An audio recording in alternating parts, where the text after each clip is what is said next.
this means that evolution means conflict within the human species. Yes. Where does that come from, by the way? That's God's will as well. That's and evil is God's will too. We're sinners. Isn't that a little trite or tautologist? Very true. It would be, of course, it would have to be the case because we're all sinners. Yes. Because that's how we've been made by God. This isn't very much nutrition, I don't think. It's not very satisfying. It doesn't tell you very much. I know that you denounce things, you praise things, and I agree with you in many of the instances where you do. I'm just pointing out you don't have a foundation under that very nice house of yours. You really do talk as if I advocate for evolution. I say I wish evolution was true. That it's not an opinion of mine or a conclusion of mine. It's a desire or a piece of propaganda on my part. Convinced as I am that all the evidence suggests that the cosmos began with a Big Bang, the universe is expanding very fast, and the rate of expansion is increasing, and that the galaxy Andromeda is headed on a direct collision course with our own, so that we know we can watch it in the sky, we can watch it through a telescope, that the something we have now will very soon be nothing. I know that to be true. You say, well, then, where does your morality come from? I say, wait a minute, first of all, is this true or is it not? What about the evidence? Now, just about the origin of our own tiny species, never mind the cosmos, all the evidence is, absolutely all of it, says that we are here because of the operations of random mutation and natural selection. There is no other satisfactory explanation for our presence here. You say, well, that just means we're animals. Well, what if it's true? What if it's true? What if all the evidence is in its favor? Then it's not my opinion. It's not my propaganda. I can't make myself believe something that's in direct contradiction to all the known facts. Then you should embrace the consequences of what you affirm. Well, do I not seem to do so? No. Because you can't account for morality. Given what you just described, you can't account for it, and yes, you persist in hanging on to it. The need of our species for solidarity and for survival is a perfectly good explanation. No, killing other races off is another way to survive. Sure, well, that's often enjoined as you know, is enjoined in the Bible. But, the destruction of other races is necessary for the children of Israel to get to the stolen property that they've been awarded in Sinai. So what problem do you have with that? I object to being told that that it's a moral preachment. That's all. Basically, I object to being told that it's God's will. I can see why one tribe of Bronze Age bandits might want to kill and take the property and the young ladies of another tribe. I can see that. But to invent a story that says God gave them permission to do it, I think is wicked. And stupid, too, actually. And aesthetically somehow not pleasing. Let me add. Now, where do aesthetics come from if we're just primates? I don't know exactly, but we have enough surplus in our cortexes to allow for art and music and indeed love. Just as well, I often think. But I don't regard it as a divine gift. And there's absolutely no evidence that it is. Well, this back and forth has been very instructive. We have a lot of people wanting to ask questions. So questions now, and then we'll just have one answer, and then move on to the next question. But this has been very good. Emily? My question is similar to what Mr. Wilson was just asking. It's for you, Mr. Hitchens. Assuming, as you've said, that evolution has created everything that is, and that random mutation and natural selection produce mixed results, competing instincts towards generosity and love as well as toward genocide and war and domination. And if you, as you don't know where aesthetics come from, you don't appear to want to be pinned down on where objective morality comes from. No, objective morality is from human solidarity. The need for survival. We couldn't be having this conversation if we were not moral animals. We wouldn't have got this far. We wouldn't have evolved language. Okay. Or civilization. So, I know I've said this before. Okay, given the fact of competing human solidarities, definitions of morality, why should anyone listen when you say such and such an action is wrong? A nation should follow such and such a course. What is your justification for persuading people to believe certain things? only slightly better than my saying they should listen to me because I'm doing God's will. Slightly but measurably superior to that. And less arrogant. Considerably less arrogant. I want to point out that And aesthetically more pleasing. I want to point out that just very quickly and hit it and run away. And that is the evolutionary advantage is not conferred simply by human solidarity. Evolutionary advantage is also conferred by destroying your enemies. Absolutely. Okay? Now, you can't have just emphasize the one. So genetic propagation, preserving your little corner of the gene pool is a tribal thing. You can't just assume that enemies will only be Martians or aliens. So this means that evolution means conflict within the human species. Yes. Where does that come from, by the way? That's God's will as well. That's and evil is God's will too. We're sinners. Isn't that a little trite or tautologist? Very true. It would be, of course, it would have to be the case because we're all sinners. Yes. Because that's how we've been made by God. This isn't very much nutrition, I don't think. It's not very satisfying. It doesn't tell you very much. I mean, I know the devil was once in heaven as a co-ruler, and there was a falling out. But I've never thought that was a terrifically good explanation of the problem of evil either. When we look at the evidence, morality clearly existed before Christianity and even before organized religion. Archaeologists have found Neanderthal burial sites from over 60,000 years ago, showing care for the dead long before the Bible was written. Evolutionary biology explains why traits like empathy and fairness increase survival chances. Studies on chimpanzees and bonobos, our closest relatives, show they console each other, share food, and punish cheaters without any concept of God. The Bible, far from being a universal moral guide, often promotes actions we now reject as immoral. In Deuteronomy 20:16-17, God commands the Israelites to kill every man, woman, and child in certain cities. In Exodus 21, slavery is explicitly permitted. These verses prove that biblical morality changes over time.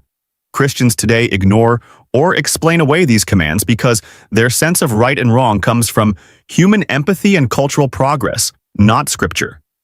Even in the New Testament, morality is conditional. Belief matters more than action. In John 14:6, salvation depends on accepting Jesus, not on living ethically. That's a moral system built on tribal membership, not universal human solidarity. Hitchens is right. Morality grounded in human reason and compassion is measurable, adaptable, and inclusive. The evidence from history, science, and the Bible itself shows it does not require divine authority.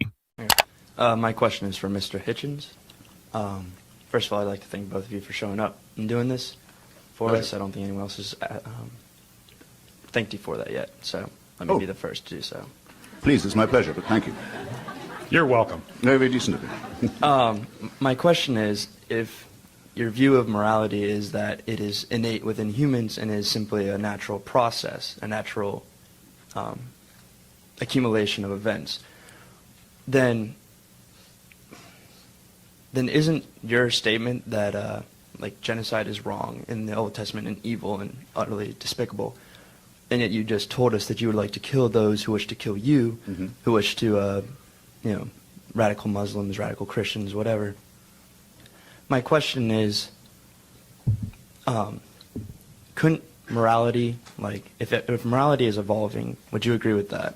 That morality is evolving, that it is, since humans are evolving and morality is found within humans, then by essence morality would be evolving. Would you agree with that statement? It's what Macaulay called the Whig interpretation of history, that there is an improvement over time in our compassion, that we include more and more people and award more and more rights. But yes, I find I can't say I don't believe that. Okay. My question then is, there are some terrible backslidings. I mean, fascism is much worse than anything that went before it, and many, many huge improvements occurred before that colossal reaction set in. So it's unwise to just accept the Whig interpretation that evolution is a fairly straight line. Well, yes, of course. I mean, evolution, obviously, you have some backsliding with it. That's pretty obvious from scientific theory. Our brains are, in fact, getting bigger, but very slowly. But I guess my question is then, would you support eugenics in order to continue the good health and prosperity of the human race? A thing that is generally looked down upon in today's society, but for the good of mankind, I mean, there's a reason Down syndrome babies with Down syndrome has declined precipitously, and that is because people don't want to have to take care of them. Mm-hmm. So would it be acceptable to say, well, look, for the good of mankind, in order to survive, why don't we kill off X amount of people? Well, fortunately, nature does most of that for us. I mean, most abortions take place spontaneously in the womb. Nature knows this one isn't going to work out. It's called miscarriage. It happens all the time.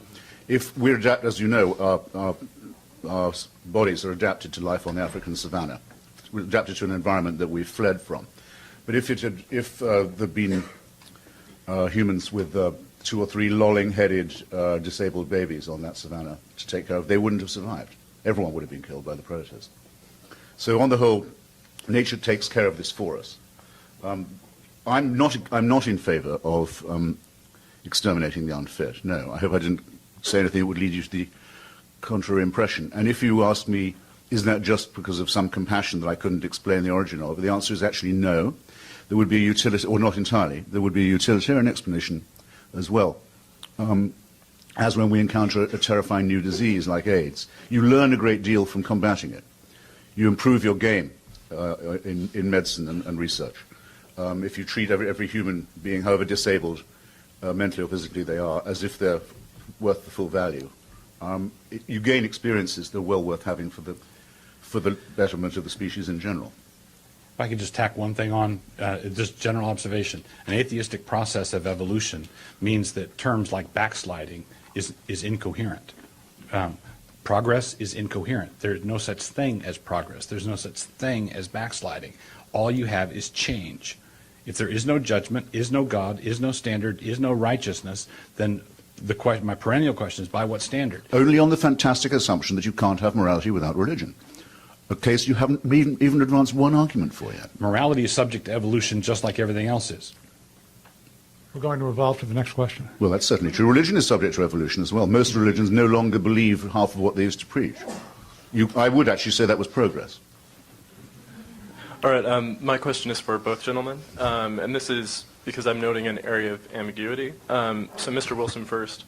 My question is, what is sin, and how are sin and God, how are they related in a metaphysical sense? And Mr. Hitchens, I'd love to hear you comment on it as well. Mm-hmm. The Apostle John tells us that sin is lawlessness.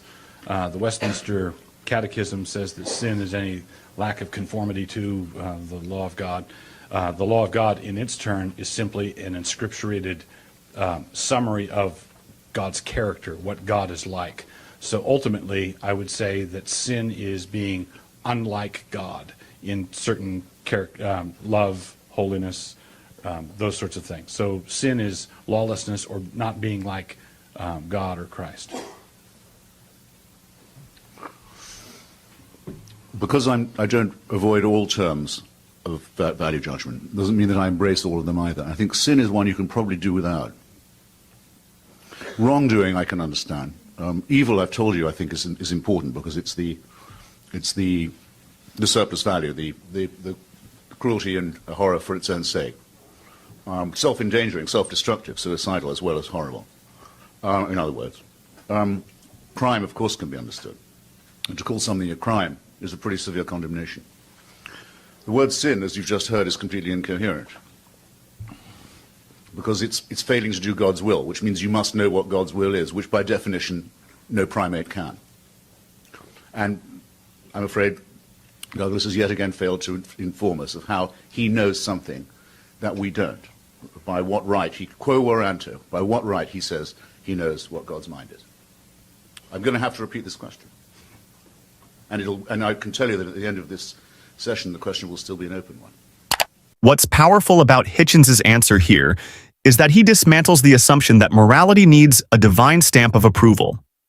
History shows moral ideas have shifted without any change in God. It's the believers who update their ethics. Christians today condemn slavery, yet Exodus 21 and Leviticus 25 explicitly permit owning human beings. The church defended slavery for centuries, until human empathy and social progress made it unacceptable. That's morality evolving through people, not divine command. When Wilson talks about sin as not being like God, it assumes we know God's mind. But throughout history, Christians have claimed to know God's will and used it to justify massacres, colonialism, and discrimination. Deuteronomy 20:16-17 commands the destruction of entire peoples. Numbers 31:17-18 allows taking virgin girls as spoils of war. If God's will can include genocide, then sin becomes meaningless as a moral guide. Science, on the other hand, explains morality without invoking the supernatural. Evolutionary psychology and anthropology show that cooperation, empathy, and fairness improve group survival. The same reason moral instincts are found in primates, elephants, and even dolphins. These behaviors don't require belief in God. They arise naturally in intelligent social species. I would also like to thank both of you gentlemen for coming. This has been wonderful. It's a pleasure. My question is for you, Mr. Hitchens. I was wondering, it's on a much less scholarly level, I guess, but in your personal life and the people that you've come across, and I'm sure you've debated some interesting people, and just, you know, in passing, we meet different people and get to understand different life experiences. What would your opinion be on someone who, or on a lot of people maybe, who have grown up and maybe not believed in any God, or have been devout, you know, non-believers, if that makes sense, or believers in a different religion, and have come across the Bible, or have in some fashion that is not necessarily being proselytized, as you talked about, or not necessarily growing up in a Christian home, they have decided to convert to Christianity, and in doing so have put themselves in a position where maybe their potential wealth gain or potential influence in society would be diminished, but they feel that the returns for that are greater on a higher level. I guess, how would you feel about that, and what would you do if a supernatural experience occurred to you? If you had said, you know what, God, if you would show up right now and do this, and he did it, I mean, how would you react to that? Would you commit yourself to an asylum, or would you just ask more questions? Okay. To the hypothetical person or persons you mentioned, my answer would be, I wish them all the best of luck. And if it works for them, I'm very happy for them. I just don't want them trying to teach that Bible in a school attended by my daughter, or to try and legislate from that book in the common law of the United States, or to try and have a supernatural intervention taught in science class. I won't have any of that. Aside from that, we can coexist. I make that demand of all religions, by the way. And incidentally, you'd have to grant it to all religions if you thought that someone's life could be improved by reading a holy book, and that they'd then be less materialistic and nicer person and so on. Well then, you know, it's said, and I believe it may well be true, that Louis Farrakhan's racist crackpot cult organization gets young black men off drugs in jail. Maybe it does, by handing them the Wahhabi Quran. Well, what have you proved there? Nothing. Absolutely nothing at all. But as long as they don't try and hurt me with it, I'm fine. Now, as to the likelihood that I'd have a revelation, I keep being told that that's what I'm secretly looking for. That I couldn't be like this if I wasn't some kind of a seeker. It's very irritating, that. It's like being told, you may not believe in Jesus, but he believes in you. Fantastically annoying thing to have to say. I can assure you that he doesn't. David Hume, I suppose you've all read David Hume on miracles. If you haven't, you must. It's the most elegant philosophizing on the question of miraculous apparition that has yet been. He says, if something appears to have happened that is not consistent with the laws of nature, the laws of nature have been suspended, there are two contingencies. Either that the laws of nature have been suspended in your favor, or that you're under a misapprehension. Which is the likeliest? It's always likeliest that you're under a misapprehension. And if you're hearing about this from someone who claims to have seen it, and you weren't there getting it secondhand, the odds that it's a misapprehension is being spread are exponentially increased. So if I heard voices telling me to do something, and that this was on behalf of a deity, I would check myself in, of course. And I hope that you would if you saw someone in the street raving and saying, well, let's not say raving, that would be to prejudice it. But if someone came up to you and said, you know, I'm on a mission from God today, and I've got various things I've got to do, and I hope you'll help me do them, because God's will has to be done through me. Why is it that you edge away from people like that rather than towards them, if they're on the same bus as you? What saving instinct makes you say, I think I'm going to move to another seat now, rather than say, ooh, I wish you'd share? Why is that? You know very well why it is. I'd like to tack on people who say they're doing God's work are to be distrusted. I'd like to tack on a quick agreement. I agree with Christopher that I don't believe that creationism has any place in public schools. I don't believe that prayer has any place in public schools. I don't believe that the teaching of one religion over another has any place in the public schools. But of course, that's because I don't believe that kids ought to be in public schools. I don't believe that I don't think lockers ought to be. I don't think textbooks ought to be. This question is to Mr. Hitchens. Again and again throughout this debate, you said that morality is innate to mankind, and Pastor Wilson, I feel you've argued on his terms on that particular point. How would you respond to the argument that this innate morality is actually evidence of God? Because throughout no society have we really seen a lack of morality destroy the society. Every single person throughout really our history has had this morality. How would you respond to that? That this is an obvious evidence that God created this morality within us. It's not Christianity that has taught us these ethics. It's that when God created you, yourself, he built in this moral code. So that's how you would be. Well, to that hypothesis, I would say that it was unfalsifiable. And as you should know, if a proposition can be described as unfalsifiable, it falls as by definition weak or unsustainable. I couldn't possibly disprove that, in other words.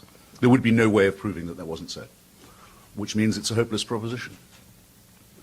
It would also leave, but suppose it to be true, then you'd have to ask, well, which other authority is instilling us with the temptation, in some cases the need, to rape, steal, perjure, kill, and so forth? Is that coming from the same great imprinter or another one? Is there in fact spiritual warfare between demons and angels going on all around us that we can't quite see? That's also an unfalsifiable proposition. It could be true. There's just no evidence for it. And I must say, old-fashioned, call me if you will, that when there's no evidence for a proposition, my inclination is to doubt it. There, I've said it. Hitchens' response here cuts to the heart of why God gave us morality is not a convincing argument. If morality were hardwired by a perfect creator, we wouldn't see such massive variation across cultures, nor would we see moral codes in direct conflict with each other.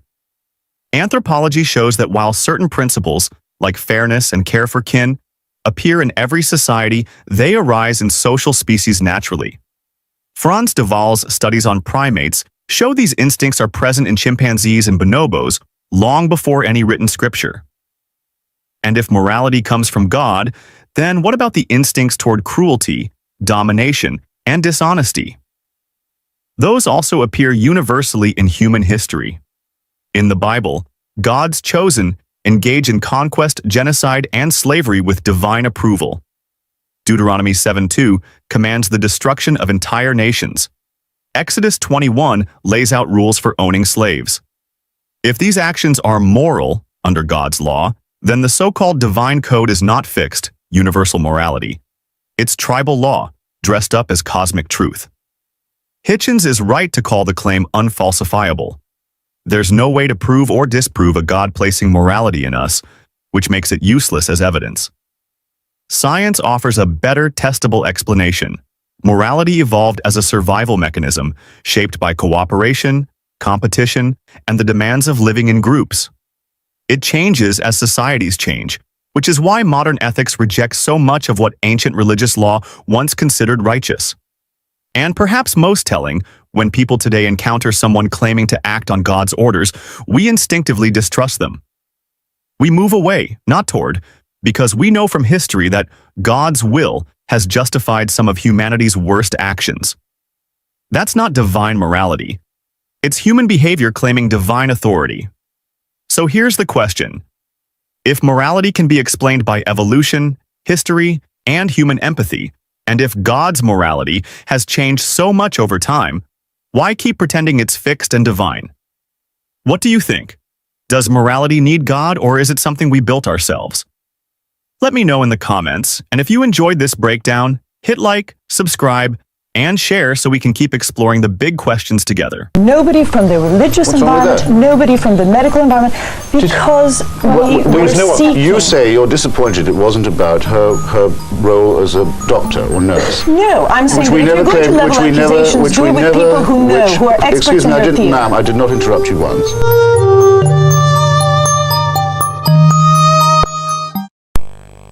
Seeking fraud, a demagogue, an obscurantist, and a servant of earthly powers who befriends despotic world leaders in her role as the enforcer of a highly conservative and reactionary Catholic Church. Fair? It seems to me grossly unfair that a lady who cannot fight back, aged 84, like His Royal Highness Prince Charles, is not in a position to answer back. I couldn't believe anybody could actually make a program about Mother Teresa like that without getting her side. I think the program, the criticisms Mr. Hitchens makes of Mother Teresa are so shallow and do not stand up to scrutiny. The only sense that the program makes to me is that it is a not too veiled attack on the Catholic Church. The picture really made Mother look quite evil and demonic, something she certainly isn't. She has hundreds of homes around the world, looking after hundreds of thousands of people.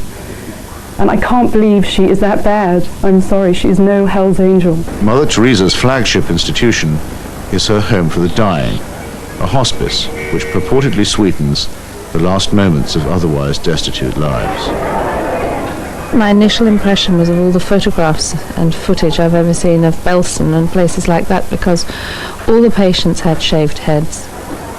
There are no chairs anywhere, there are just these stretcher beds, and they're like First World War stretcher beds. There's no garden, no yard even, no nothing. And I thought, what is this? This is 2 rooms with 50 to 60 men in one, 50 to 60 women in another. They're dying.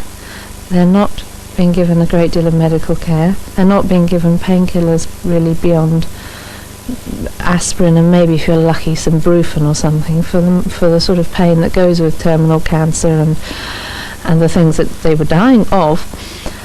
And I thought, what's the point? Modesty, simplicity, humility.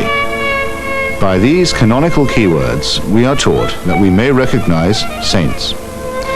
Yet Mother Teresa regards herself as mandated by heaven, which is hardly modest. She lends spiritual solace to dictators and to wealthy exploiters, which is scarcely the essence of simplicity. From its ludicrous title, Hell's Angel, to its final exaggerated accusations, Christopher Hitchens showed only that Channel 4 has sunk to the lowest form of tabloid television. It didn't make an attempt to present a balanced picture either of Mother Teresa or of the Catholic Church in broader terms. There were a number of insinuations made, implications, for instance, that her association with Robert Maxwell was somehow improper. She was shown there alongside this man known to be a fraudster, let's say, and the implication was that because she was associated with him, that she was somehow involved in that sort of dishonesty.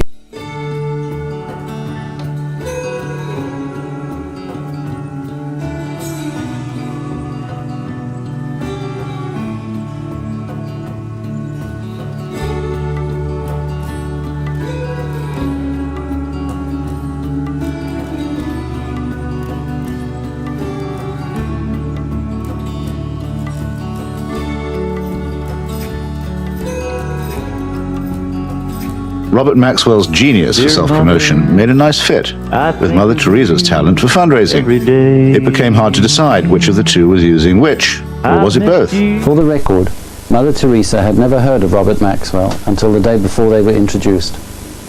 Given 24 hours to search and find a rich person in London who would help her to build a hospice for the dwellers of Cardboard City, he was the only person I couldn't say that that was true of anyone but myself. I haven't been for 14 years. So, do you think you're qualified to make such a program? Why did you make it? Amply qualified, yes. Well, why did you make it? Because I've long thought that the Niagara of uncritical publicity with which this woman has been conveyed to us is deceptive, and has presented someone who is a selfless and dedicated and tireless worker for Catholic fundamentalism under the cloak, perhaps thrown over her by us rather than by herself. She, I think, is not a hypocrite about it, but presented anyway as someone who does it purely for humanitarian reasons. I just don't understand why you didn't go and talk to Mother Teresa and examine the work she was doing. Perhaps ask Mr. Janouszek about his funding arrangements here, but it's certainly true we would have been very happy to go, and I would have loved to go again. Can I answer that? Everything we need to know about Mother Teresa, we were able to put on the air. You can really see how people jump to defend Mother Teresa without ever questioning what Hitchens was actually saying.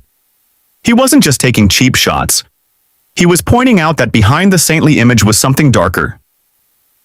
Those homes for the dying he described? Doctors who visited said the conditions were closer to neglect than care. Patients weren't treated. They were just left to die because her order believed suffering was a gift from God. That's not charity. That's cruelty disguised as holiness. And the whole idea that she was this symbol of humility falls apart when you look at who she surrounded herself with. She took money from Charles Keating, a man convicted of massive financial fraud, and even after being asked to return it, she kept the donation. She met with dictators like the Duvalier in Haiti and called them friends of the poor. That's politics, not sainthood. So when people accuse Hitchens of being unfair, it's because they can't accept that the story they were told might be false. His point was simple. We shouldn't worship suffering or excuse corruption just because someone wears a habit. And honestly, that's a truth most people still struggle to face. Roger, I have been on this program before with you when we've had, for example, Camille Parlier under discussion, various other formats and various other people on Without Walls who essentially present an essay. They have a view, they're invited onto the program to propound that view, and usually we don't fly them anywhere, we merely listen to them, because it's a program that actually what it wants, what it expects of people, is ideas, thoughts, new ways of looking at the world. Now that is not a current affairs documentary, and if I may say so, it seems to me as if you're trying to set this particular Without Walls up as a current affairs documentary, which it never was. It was a pamphlet, an essay. Anyway, if we'd been to Calcutta, we wouldn't have been sure of finding her in, would we? Because the whole point about the film was to say this woman travels the world, intervening directly in politics on the reactionary side, at the invitation of conservative politicians and businessmen. So you've got to be pretty nippy to catch her washing the feet of the poor. Is that true? Let's talk about these world travels. Now, I want to ask you specifically, Catherine, about the shots, for example, with Maxwell and so on. Why is she meeting these leaders, to some of which Christopher Hitchens and other people will take exception? I would say that Mother Teresa is partly a pragmatist. If there is money available to help the poor, then she will be glad to receive it. But I also feel that you're crediting her with a degree of political sophistication that she simply doesn't have. Can I bring in Mary Loudon at this point? Was that the programme you expected to see, that you thought you were taking part in? No, not entirely. What did you think you were taking part in? I thought it was going to be less polemical. Now that's clearly Christopher's style, and fair enough, but I felt, when I watched it I thought, oh goodness, I don't feel the same way. And of course if you're involved in a program like that, by proxy you're seen as feeling exactly the same way as the presenter. I disagree with Christopher on many things, but I also agree with him on some, and I think some of the questions he raised were very valid, but I personally wouldn't have raised them in that way. Can I bring in Christina, because Valdemar is saying in essence that Without Walls has a clear identity, it's pamphleteering. Was that a suitable approach, this pamphleteering approach to Mother Teresa? Any intelligent investigation of any icon, whether it be a spiritual icon or a cultural icon, would be fine. This was not an intelligent investigation. You did not challenge or test your ideas against anybody else's opinion or facts and figures. Indeed, when I had heard first about the program, I had heard that there was going to be a knocking of Mother Teresa as a Florence Nightingale who really lacked the health and medical know-how. And I expected to see doctors who would speak on the program and accuse Mother Teresa of not having the right kind of medical facilities available or the medical care. Not at all. The only people you had as witnesses against this very holy woman, a woman who we all feel incredibly strongly about, as you can see from my own anger, self-righteous indignation, is the only witnesses you had were a cameraman, a journalist, stroke writer and a writer stroke journalist. Quite frankly, nobody from the religious environment, nobody from the medical environment, because we were seeking... You say you're disappointed it wasn't about her role as a doctor or nurse. No, I'm saying that if you're going to level accusations, do it with people who know, who are experts in their field. Ma'am, I did not interrupt you once. Which we never said it was. You now say you're disappointed about a false impression that none of us gave you. I'm sorry for your disappointment. I'm sorry for Mary's disappointment if it comes to that. I'm sorry for Mother Teresa's innocence, which is pleaded whenever she's caught doing something politically foolish. What have you caught Here is her the doing? situation. She was guilty by association throughout the film. I didn't interrupt you once. Well, that's too bad. You have knocked somebody who is very precious to a great many people. As we said at the beginning of the show, and it's been repeated since, and there's rather foolish criticism that we did not put both sides. Absolutely. We set out to be the first media, print or film, criticism of this woman ever to appear. We took for granted the fact that she has been the recipient of what I earlier described as a Niagara of favourable publicity. She probably is the least criticised woman on earth, least criticised human being on earth. We thought we could take that for granted. We put the case against. We didn't pretend to do other than that. What would have been lovely would to have been a more interesting discussion about Mother Teresa as an icon of our making. Can I bring, I think there's a, Valdemar, can I bring Valdemar in here, because there is, I think, a confusion here, that part of the programme is an attack on her as an individual. Part of a programme is an attack on what the media has made of her, but you've attacked her, Valdemar, for what the media has made of her, not what she did. All of the programme is an attempt to try and give Christopher Hitchens' view of Mother Teresa a platform. That I will certainly accept. But we've done that with other icons on Without Walls, and we've done it with other writers on Without Walls. It is not fair to try and accuse the programme of not being a current affairs documentary. But can I ask about some of the techniques you used? I mean, take the reference to Robert Maxwell. She met this person once, it was arranged. She talked to him about 40 minutes about her faith. The money went straight to people in London. Nothing of that was in your film. Why not? The Robert Maxwell moment, I mean, you played a bit of it there, and we had that rather silly country and western tune underneath it. I mean, surely everybody could see that was a farcical moment. This is guilt by association, isn't it? You take every photograph you can get of Mother Teresa meeting with world leaders, we do some, and you dump on her. I did a lot of things in that show, and in the way I wrote it, to get people's attention. Sure, I've got 25 minutes to set against about 20 years worth of drenching, sycophantic, uncritical publicity. So you can be sensationalist. Sure, I get people's attention any way I can. Obviously, I mock her a bit. Anyway, that's why I said presumable virgin, to offend people, stir them up, that kind of thing. So you use any techniques, anything. Nothing is beneath me on that. Christina, have a last word for this part of the programme. I felt that this was not a journalistic investigation. It was a manipulation. It never claimed to be. It was a manipulation. It was a parading of Mr. Hitchens' prejudices. And I was so sorry to see that Channel 4 was giving it any credit, any time, any airing for what was merely one man's obvious 15-year prejudice against a woman whose very mission in life, whose very motivation. You know what's funny? Every time someone calls out Mother Teresa's political connections, her defenders immediately say, she didn't know what she was doing. She was just helping the poor. Really? A woman who traveled the world meeting presidents, bankers, and media moguls? We're supposed to believe she was naive? That's convenient. Look at how they frame it. Oh, she met Robert Maxwell, but only once. Yeah. But that one meeting wasn't in a soup kitchen. It was in a boardroom. The money she raised through these connections didn't build proper hospitals. It built more missions that kept people in pain because her order believed suffering brought you closer to Christ. And notice how everyone on that panel talks about her feelings, not the facts. No doctors, no medical staff, just journalists and church loyalists arguing that she's too holy to criticize. That's exactly the problem Hitchens was exposing. When someone becomes untouchable, truth gets buried under emotion. He wasn't attacking faith. He was showing what happens when faith protects power.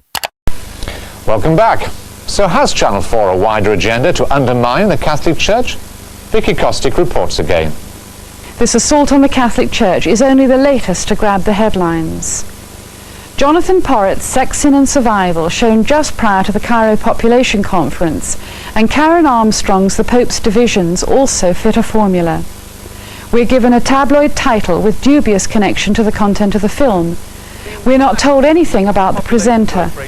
It is only their body language that gives their claims authority and legitimacy.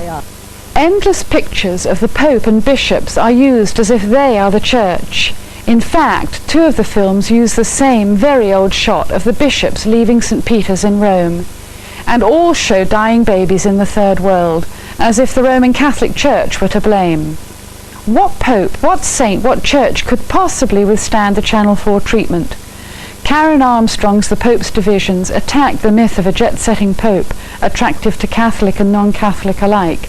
But that too was a creation of the media. She accuses the Pope of being a fundamentalist, but neither explains nor proves it. And when offered an opinion different to their own, the program makers don't want to know. Myself and a number of my friends were invited to participate in a panel discussion for the program. We did so and gave our contributions, which could broadly be described as supportive of and loyal to Pope John Paul II.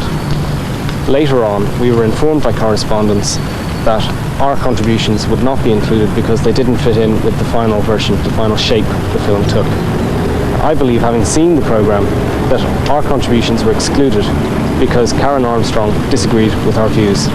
Now, the Catholic Church and the Pope must and do expect to be critically analysed by the media. That's part of being in the public forum. But I think they have a right to expect 2 things. One is that they be treated with reasonable balance and fairness. And the other thing is that people should be able to recognise the institution and the Pope to which they owe allegiance in the finished product. Channel 4's religious output recently has tended to be very critical of the Catholic Church, and it would be easy enough for people to claim that therefore there is an anti-church bias in it. And according to the Independent Television Commission's programme code, a religious programme, it says here, every attempt must be made to ensure that the belief and practice of religious groups are not misrepresented, and that programmes about religion are accurate and fair.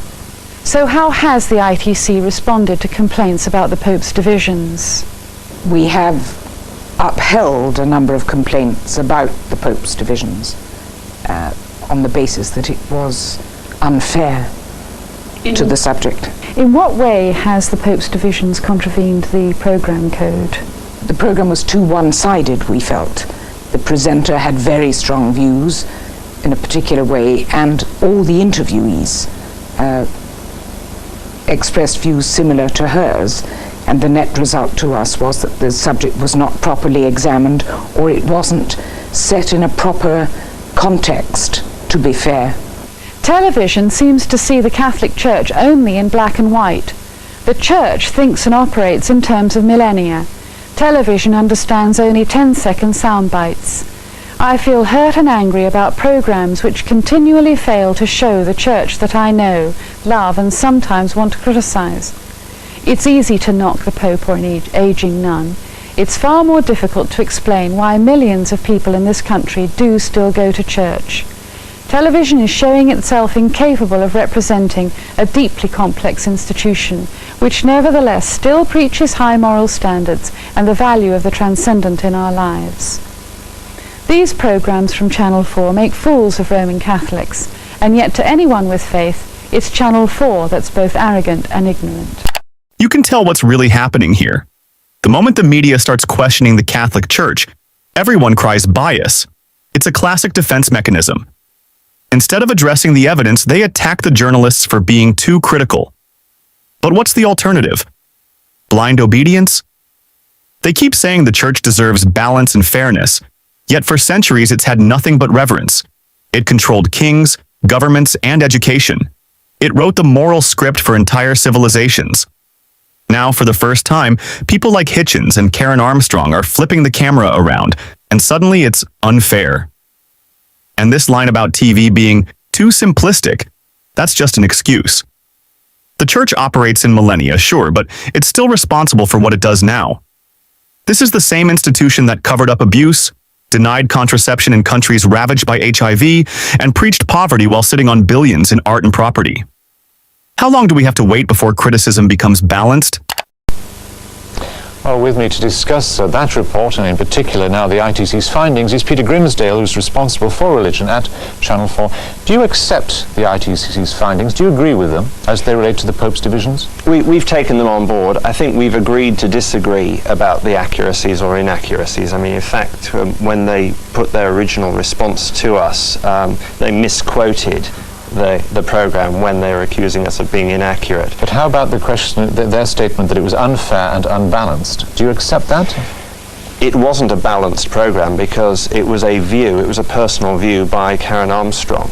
But there's a real problem here, I think, for the channel, a tension between your responsibility for minorities and to make sure the views get on this channel that don't get on others, and your responsibility to be fair. So what is your policy now in the wake of the ITC findings? Well, my view is to look at the whole totality of religious output. We are doing a program in response to these programs today. What I think we have to look at is neither Valdemar or I are going to stop commissioning challenging programs and provocative programs. But are you going to commission anything additional which might reflect? Absolutely, I do already. What would you like to see now? Well, I would like to see some kind of assurance that what we'll get on Channel 4 is a view of the Catholic Church which is not stereotypical, which reflects the kind of church which I recognise, which doesn't continually isolate people, as in two cases, the Pope and Mother Teresa, and issues, abortion and church, birth control, from the wider understanding of what faith is about. Please, you have to not think that there is some kind of Catholic conspiracy going on at Channel 4. I hardly ever meet Peter, if you really want to know. It's an indictment of the way we work, but we have never actually talked about our religious programming ideas together before now. But all your They've come out totally separately. All your personal few programs have been antagonistic to mainstream Catholicism. Well, I'm interested in Catholicism because as a commissioning editor for arts, art and Catholicism have always had an incredibly strong symbiotic relationship. So why did you think that Christopher, who I believe is an atheist, was an appropriate figure to do this? I didn't consider Christopher's religion when I don't actually look into see his CV and see what denomination he is. We don't do that at But if you're art, you all here, ladies, and since some of you represent Catholic institutions of one kind or another, perhaps I could ask you to comment on Mrs. Victoria Gillick, a prominent lay Catholic, who said that the problem with my film, so the problem with our film, stop bleating, who said that the problem with our film was that the chief executive of this channel, Michael Grade, is a Jew, and that my executive producer, Tariq Ali, is a Muslim. Now, would you care to associate or dissociate yourself with that piece of bigotry? If you equate bigotry with religious perspective. What do you think of Mrs. Gillett? She is obviously a bigot. Anybody who said what she did is a bigot. But Christopher, we all believe in religion. We all feel insulted, tremendously insulted by what you showed. But we don't believe that it's because somebody was Jewish and somebody was Muslim. No one who didn't, no one's views on Mother Teresa, I suspect, are going to be radically altered by this program. But surely that was what you were trying to do. We're trying to raise some questions. We were trying to force a reconsideration. We did so by a selection of anecdotes, different kinds, which taken together or singly in my submission show that this is a woman with a very strong secular, political, worldly agenda. Future discussion of her will have to take this into account. So we win and you lose. Because it'll no longer be possible simply to have her bathed in Malcolm Muggeridge's kindly light. Final question to this side, as it were, Peter Grimsdale. Are you saying that as a result of this, your policy will not change, and that there is no prospect in the near future of a film being made which looks from a different perspective at Catholicism? I'm sure, in fact, I think I can promise you that in the next 12 months there will be another film on Channel 4 that looks at a different aspect of Catholicism. There is no question about that. I mean, I won't go into the list. I must make a point. I'm sure you would agree with this, that it is much more dangerous to do a program that purports to be balanced. Absolutely. But where there is some kind of hidden agenda. That's the dangerous kind of program. The program makers who come on this program and say from time to time, who say, well, we've done the research and this is what we found to be true. That's where I get much more suspicious. At least our programs, these ones that we're talking about, are transparent in their view. Vicky, I must give you the last word. Just to say that we've been asked to trust and respect Mr. Hitchens' reputation as a journalist by Valdemar, and I would like the reputation of the Catholic Church to be trusted and respected, and that the programming of Channel 4 should reflect that. By the end of it all, you can feel the tension in the room. Everyone wants to make it about fairness, balance, and respect for the church. But Hitchens was never pretending to be neutral. That's the point. He wasn't hiding behind politeness or pretending both sides were equal. He wanted to expose what everyone else tiptoed around. You hear the producers defending their decision, saying it's better to be openly critical than to fake balance with a hidden agenda. And honestly, that's true. There's something refreshing about a journalist who says exactly what they think, even if it makes people uncomfortable. The church has had centuries of being treated as sacred and beyond reproach. 1 hour of scrutiny doesn't erase that. And when Hitchens finally speaks again, calm, confident, almost amused, he sums it up perfectly. We win, you lose. Not because it's about ego, but because from that moment on, the world couldn't go back to blind worship. Every future discussion of Mother Teresa had to include the facts, the money, the politics, the suffering. That's how truth starts to spread. Not with faith, but with courage to question it. So what do you think? Was Hitchens right to tear down an untouchable icon, or did he cross the line? Let me know your thoughts in the comments. And if you enjoy breaking down moments like this, make sure to like, subscribe, and share so more people can join the discussion.